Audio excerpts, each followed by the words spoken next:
ভাই আমরা আহত, আমরা জুলাই যোদ্ধা, সেটা আমাদের জীবনের সবচেয়ে বড় ভুল ছিল।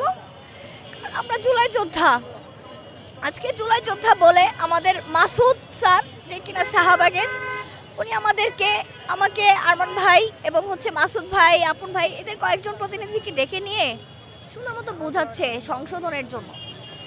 তো সংশোধনের জন্য বোঝাচ্ছে ভালো কথা, ওই আরেকজন প্রতিপক্ষ নিয়ে আসছে কোত্থেকে, এরা কি করছে, এই সুযোগ নিয়ে আমাদের এই জুলাই যোদ্ধা সংসদের ব্যানারের যা কার্যক্রম আমরা তো দিনে করছি পুরো ভাঙচুর করে দিছে। ইভেন আমার ভাই বোন এখনও হসপিটালে ভর্তি, আপনারা হয়তো গেলে দেখতে পাবেন।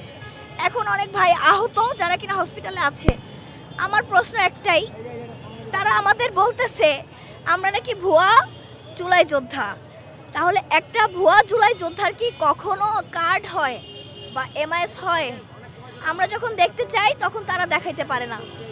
2 নাম্বার কথা হচ্ছে, আমার গায়ে হাত আছে, আমার আরেক বোনের গায়ে হাত আছে, প্রশাসন থাকা সত্ত্বেও নারীর গায়ে হাত কেন আসবে, সেটা বড় একটা কথা।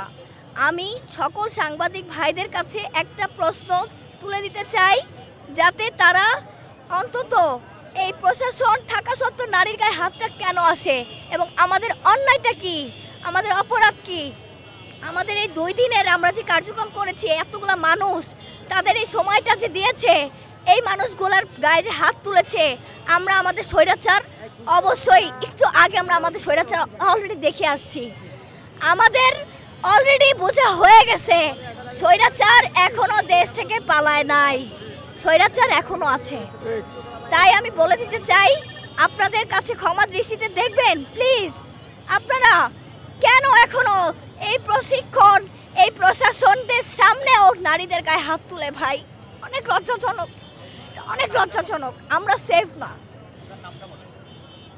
নাম বলতে আমি ইচ্ছুক না, আমি একজন জুলাই যোদ্ধা।